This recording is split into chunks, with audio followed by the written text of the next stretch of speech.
My name is Milton. I am the CEO and founder of Complete Dominance Athletics. I basically know just the gist of Black Wall Street, that it was in Oklahoma, a community ran by Black business, African Americans, really standing on their own, really doing what we believe in doing but haven't practiced much, and that's circulating the Black dollar, people actually going to Black owned businesses and building the community in a positive way. Then outsiders came and burnt down that community. A lot of people probably don't know we had our own community like Black Wall Street, was called a Black Bottom. And with that, like I said, we practice circulating that Black dollar, actually believing in helping your neighbor and believing in building our community. We talk about it a lot, we watch it on the news, we have celebrities talk about it a lot, but we do not practice it. So with this time and this generation right now, it's real big for Black entrepreneurs. There's a lot of Black entrepreneurs coming out, but I feel that we need more support, and not just from the customers themselves, but from each other, from other business. If another business like myself do personal training, and it's another business that do sell juices or food products, we all can circulate that dollar and make our business grow as well. Concerns that I do have is people just don't believe in the business. Everybody believes that Black business is some type of scam or trying to get over it, and that is not the case. It's actually people that's trying to bring life into their community, trying to do something positive. And on the other side of the register, if you want to say, it's just that people always want to hook up. So with that, that's not helping the community, nor is it helping the business. So, I mean, if you know somebody that's doing landscaping, I feel that you should pay that person for what they're worth, just like you would pay somebody outside of the community. That's the only way we can grow. Appreciate the business, respect the business. I do believe it's part of our mentality. Everything deal with is a condition, but it's not something that we can't get out of. It's just that I feel that if we more familiar with somebody, we can get a hookup. But like I said previously, we should respect that person's business, respect that person's talent, especially if evidently you believe in their talent to do something for you, this service. So I believe that you should pay them for that service. Okay. Now, I remember you saying that, what did you say? Black Wall Street can definitely make a comeback, but people have to believe in it and stop talking about it and take action towards it. So what type of action should we be taking towards trying to make our Black community the new Black Wall Street? Just like little functions. Say like if we have something like you doing here, having different business, connecting with other business, and just having functions, like I said, like a personal training function, but I also introduce other business. So we have people that's in that community come, and then they actually see what we're about, willing to spend their dollar on our business. Once you do that, that'll grow like everything else. It starts with a seed. You plant that seed, then that seed will grow into a beautiful tree. My problem with our community, we lean on everybody else besides ourselves. Once we lean on ourselves and believe in ourselves, we don't need no help from no outsiders. That's what Black Wall Street is. That's what the Black Bottom was. We wasn't leaning on nobody else.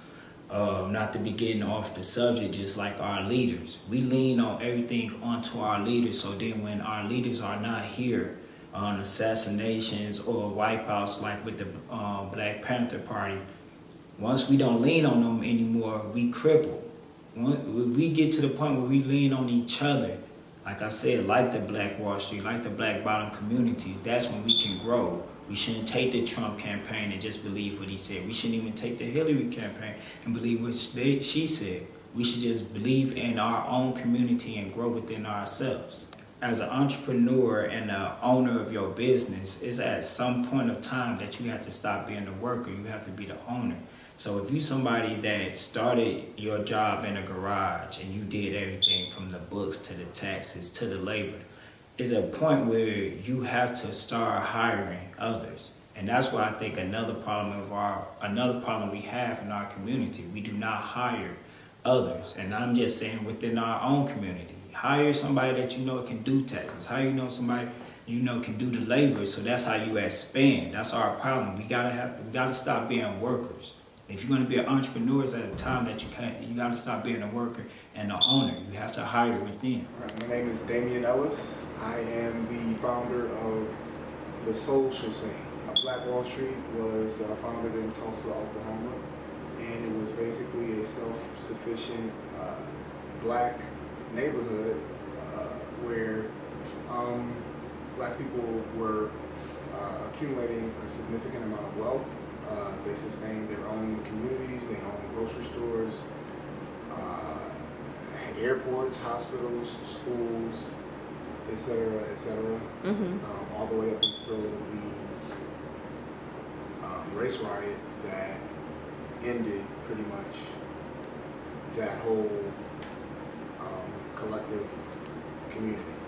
I do a lot of research on economics. I have a finance background. Okay. So I know statistics on the importance of black-owned businesses. Black business owners hire black people at a 64% hiring rate. Non-black business owners hire black people at a 10% hiring rate.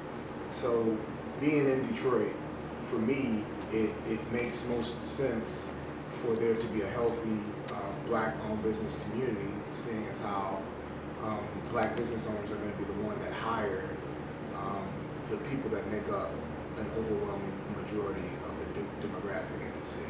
So from a jobs perspective, it's extremely important because the non-black business owners, for some reason, they just hire very few black employees, and that is, it causes a lot of issues when you're in a city that's 82 to 85% black. So for me, I hate to put business in categories. To say black businesses need to do this or Jewish businesses need to do that. I think the problem with black-owned businesses is we're not given the business. So when you compare our business to other businesses, for example, say a white-owned business, these businesses may give better service, but it's only because the white-owned businesses that gave terrible service went out of business. So there's a natural progression of like a survival of the fittest environment where once businesses get enough business people tend to stop frequenting the terrible businesses. Within the black community, we don't support our own businesses, and if we don't, nobody does. So the only businesses that are left are pretty much the black-owned businesses that are in good locations. So it doesn't really matter if they give good business or if they give good service. They're in business only for reasons outside of them naturally getting business, and the ones losing business because they're not giving good service. So for me, I think what needs to definitely happen is we need to start giving black business owners business, and then once we figure out the businesses are terrible, just stop going into the business. Right. Like I never try to preach about what a business should and shouldn't do. We as consumers need to spend our money with the business owners that provide good service and provide good product, and stop spending money with the businesses that don't provide good service or product. And the ones that are terrible, they'll go out of business, right. And all that's left will be the businesses that provide good service and good product. There's a lot that needs to happen community-wise. So from a business owner perspective, there's very little that these businesses can do. I think it's a community issue. If we as a community made an effort to spend our money within our community, that those businesses would hire within that community. So violence is a direct result of the lack of opportunity. So if these people were these business owners were hiring as a result of getting business, that would be fewer and fewer of these young people out here, in the streets having to survive outside of the legal means of a job. So I think if you historically, and it's not black people at all. Historically, there has never been an end or a reduction in poverty or violence without an increase in opportunity. And vice versa is the same. So this, you can go back to ancient India, you can go back to ancient Greece, and then you can go to the United States. Like all of the stuff about, you know, how to end violence has nothing to do with anything other than job opportunity. We focus heavily on the fact that this was a community with all these businesses and, you know, all of this wealth, and we don't acknowledge the mentality had by those community members and those business owners. So for us, I think we need to understand the importance of community building and of nation building and of the respect that we need to have for ourselves as human beings. Right. So one of the things I always reference within Black Wall Street is how that riot started. And I call this one a riot versus a rebellion because it wasn't, you know, we didn't run into anybody else's neighborhood and burn it down. It was a racist white mob that burned Black Wall Street down. But when you study the history of how it started, the Black Wall Street members actually started the riot because they went to a jailhouse where one of their community members was being held, and they had 50 men outside with shotguns.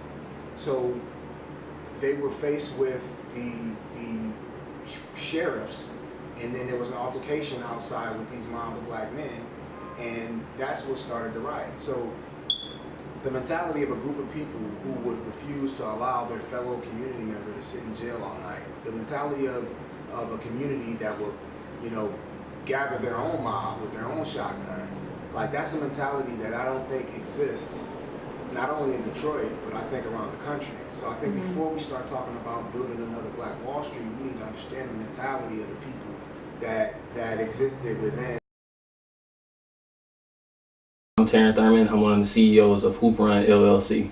Hoop Run is an app that we created to help users find where to play pickup basketball games. What I know is that Black Wall Street was one of the biggest concentrations of black business in America. So it included a bus system, the owners had land, they had their own airplanes. Basically it was just an entire like city where black business flourished all together. I think that in school systems, because they're not run by black people initially, that it's just on purpose. They leave that part of it out and they teach us everything else about history instead of the parts that are about our history, to keep us from realizing that what we are or what we could possibly be. One of the people that we didn't learn about was Mansa Musa. Every kid learns about Martin Luther King, they learn about Malcolm X, Frederick Douglass, Harriet Tubman. There's so much emphasis put on the civil rights movement versus all the other successes that black people have had. And I use Mansa Musa for an example is because he was one of the wealthiest men in the world, if not the wealthiest man in the world. He conquered 24 cities.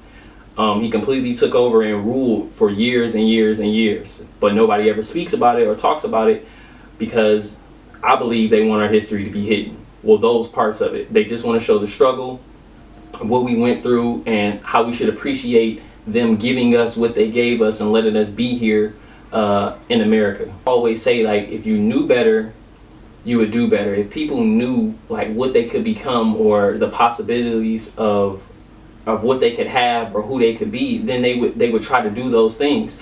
But a lot of times, especially with kids, you see either a drug dealer, you see a rapper, or you see some professional athlete playing sports or something like that, and you think to yourself, well, this is the way that I'm gonna make it out the hood. This is the way that I'm gonna do it to make money for this or that, or take care of my family. Like, those are the only things that you see that can be done, when really it's the possibilities are endless. You can have various businesses. A lot of times kids say, all right, well, you know, when I graduate high school, or I want to get a job and I want to work for McDonald's, not knowing that they could actually own a McDonald's. And I don't want to say that it's too late, because it's not too late for a lot of us to educate ourselves, but for those who can't, or who don't have time to. It's a matter of just, it's going to start at home, where you educate your kids, because they're not going to learn it in school. They're not going to teach them that in school. A lot of times you just learn in school to work for somebody else. You learn that you should either get a job or go to college. And I think at home is where it's going to start, where you learn about your own history, your own people, because it's not in any of those books. And in my experience with school, it's always been the civil rights movement. I've learned it from probably the 5th grade up until high school to the 12th grade. I've learned about the civil rights movement over and over and over again. And I haven't learned any other part of Black history. I learned about slavery. I learned about Harriet Tubman, Malcolm X, Martin Luther King, Frederick Douglass. But I hardly ever heard about people like Nat Turner. So I think the education has to start at home in order for us to break the cycle. One of the key things is possibility. As long as you know that you can become something more than what's put in front of you, then it's all good. I mean, you can, if you want to go to college, you can go to college and get a degree, and you can work for somebody. It's nothing wrong with, working for a company or getting a job. There's nothing wrong with that. But the problem is that you just have to have options. And then you have to know that there are options. There are things other than that. It has to be more than one source for you to be able to get what you need out of life. My family has a business in the neighborhood. It's in the middle of the hood, and I just think that it is great because literally kids walk in there to do homework or use the computers that they have in there, and they can see that this is owned and ran by a black man, a black family, all together. So I think just being there and having that presence in a neighborhood that's predominantly black, it can mean a lot to those people and to those kids that are around them. They can see that it's possible for them to do something like that. I learned from my own family that it was possible to have a business and that you could run a business because my family has always done it.